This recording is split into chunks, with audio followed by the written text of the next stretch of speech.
Bacaan Kitab Suci Injil, Renungan, dan Doa.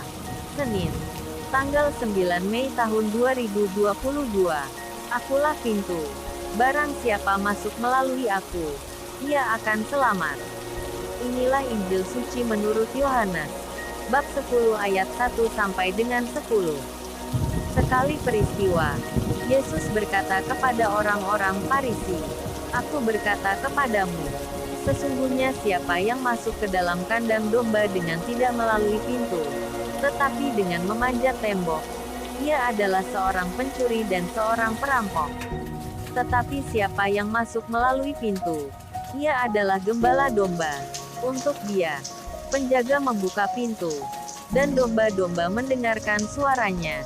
Dan ia memanggil domba-dombanya masing-masing menurut namanya, dan menuntunnya keluar. Jika semua dombanya telah dibawanya keluar, ia berjalan di depan mereka, dan domba-domba itu mengikuti dia, karena mereka mengenal suaranya. Tetapi seorang asing pasti tidak mereka ikuti, malah mereka lari daripadanya, karena suara orang-orang asing tidak mereka kenal." Itulah yang dikatakan Yesus dalam perumpamaan kepada mereka. Tetapi mereka tidak mengerti apa maksudnya ia berkata demikian kepada mereka.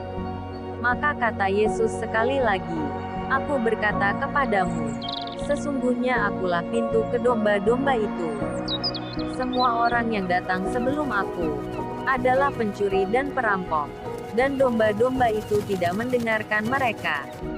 Akulah pintu. Barang siapa masuk melalui aku, ia akan selamat dan ia akan masuk dan keluar dan menemukan padang rumput.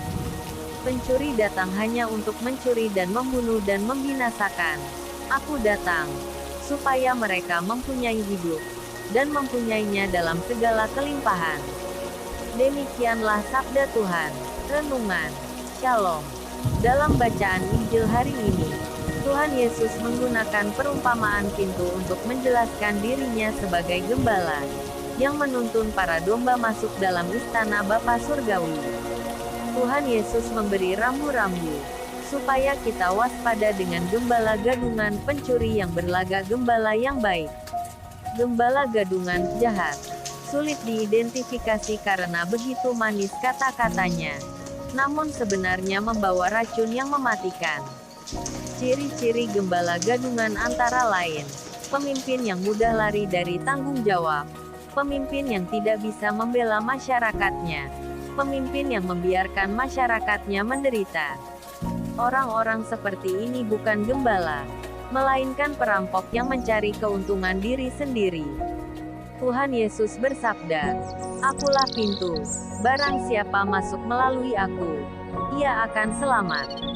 Sebagai pintu masuk jalan keselamatan kini dan kekal, manusia harus percaya kepada Tuhan Yesus Sang Gembala Utama. Ini menunjukkan Tuhan Yesus sebagai pemimpin yang rendah hati, dan berkorban untuk keselamatan manusia yang berdosa. Merenungkan sabda Tuhan Yesus ini, kita diingatkan bahwa ada 3 kriteria kepemimpinan Tuhan Yesus. 1. Tuhan Yesus melibatkan diri dalam kehidupan manusia untuk mengenal dan akrab dengan mereka yang dipimpinnya. 2. Tuhan Yesus merindukan dan mengusahakan persekutuan mereka yang dipimpinnya. 3. Tuhan Yesus rela berkorban sampai mati untuk mereka yang dipimpinnya.